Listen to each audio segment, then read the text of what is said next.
Hi, boys and girls. This is Mrs. Wicks with Wonder Read Aloud number 55. We're going to do two chapters. The first one is called Bear, and the second one is called The Shift.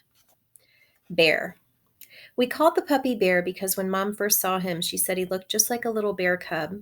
I said, "That's what we should call him," and everyone agreed that that was the perfect name. I took the next day off from school, not because my elbow was hurting me, which it was, but so I could play with Bear all day long.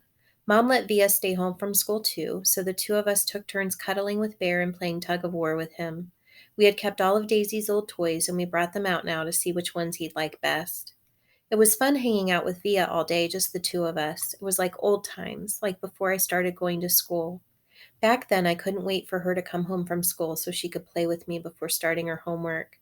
Now that we're older, though, and I'm going to school and have friends of my own that I hang out with, we never get to do that anymore.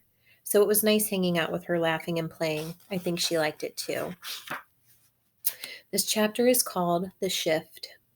When I went back to school the next day, the first thing I noticed was that there was a big shift in the way things were, a monumental shift, a seismic shift, maybe even a cosmic shift, whatever you want to call it. It was a big shift. Everyone, not just in our grade, but every grade, had heard about what had happened to us with the seventh graders. So suddenly I wasn't known for what I'd always been known for, but for this other thing that had happened.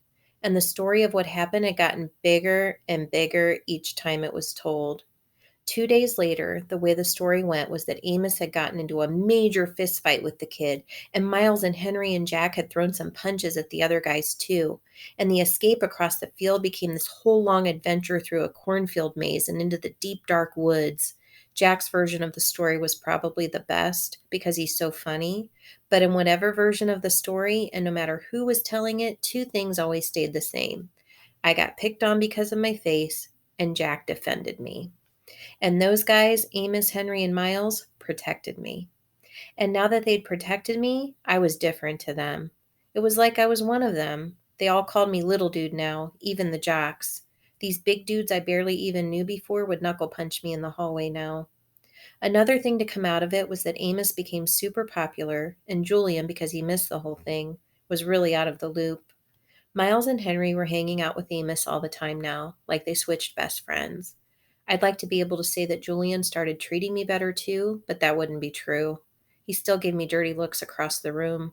He still never talked to me or Jack, but he was the only one who was like that now. And me and Jack, we couldn't care less.